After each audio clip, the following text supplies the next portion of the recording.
Right, so you may have seen one of the million posts I made on becoming the champion of Ireland. Well, here's another. You knew this one was coming. The tactics I use to win the lot. Let's quickly run through what I use, and then I'll show you how I use it. Okay, so this is how I formulate the 5-4-1. All right, so pretty much have somebody pretty tall, or the tallest, or the fastest in striker.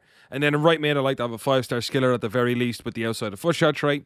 Left mid, I don't mind if they're 4-star skills or 5-star skills.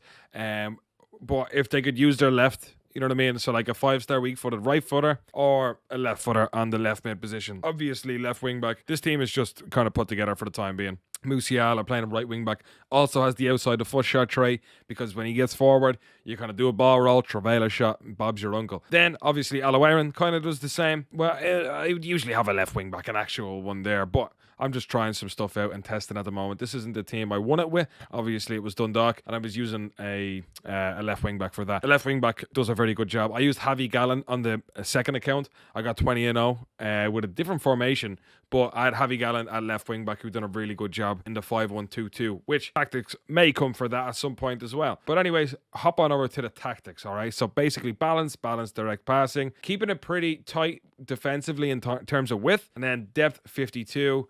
Just keeping it normal, you know what I mean? Nothing too crazy. And then width, obviously, if I'm going to be into 5-4-1, you want to play a little bit more wide, so that's exactly what we do.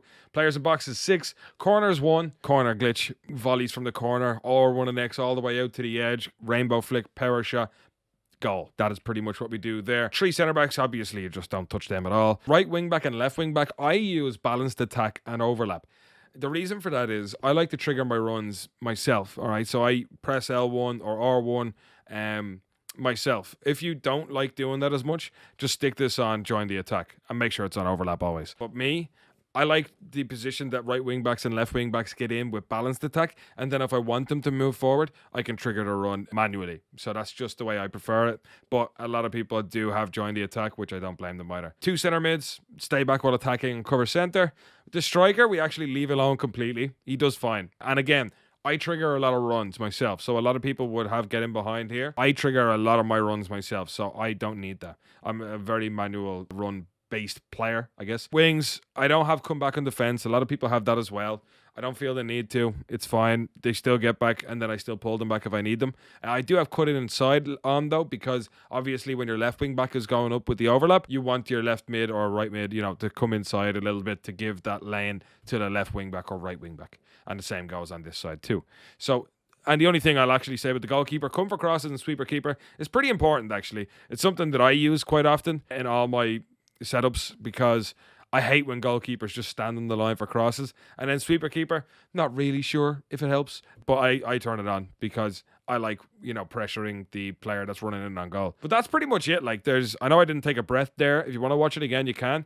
I'm just going to show you a few clips and go through them right now. Okay, so my first goal of the tournament was a first time through ball. As you can see, I've already triggered the right mid. It was running and running and running. So, once he gets in there, watch out for the goalkeeper movement. And by the way, this is in the E-League of Ireland. This is my semi-final in the E-League of Ireland, which again, another over the top through ball. Triggering that run of the striker myself, and then, pass it into a centre mid over the top, and it's pretty much a free goal. If you want a tutorial on first time through balls, do let me know. And again, here we love a good German. If you have 2 in midfield, it makes Germans a lot easier, because if you have 3, then you're triggering the middleman and they get stuck in between the centre backs way too harshly. Personally, I like having 2 in the middle rather than like a 4-3-2-1 or something like that. And then again here, just kind of working the space really well. There's obviously not a lot of options going forward in the 5-4-1. If you move very quickly, because I do, unless I'm obviously German crossing. Defensively, it's good, but you can kind of do all these crazy things that I do in terms of, German crosses, bringing your center mids out of position, your wing backs, because there's so much that you can allow for. There's a lot, like if a center mid's out of position, there's so many bodies there that can actually cover anyway. So it's just one of them things. I actually don't mind it at all. There's so many bodies. That's why I like it personally. It's a very ratty formation, I won't lie to you, but I much prefer winning than, not being a rat. You know what I mean? If you want me to play football, I'm not here to play football. I'm here to play FIFA. So if you are in the same mindset as me for that, well, then you came to the right place. That is my E-League of Ireland champion tactics. If you want the 5-1-2-2 that I made really, really recently, that I went 20-0 in the RTG, let me know. Thanks very much for watching. See you later.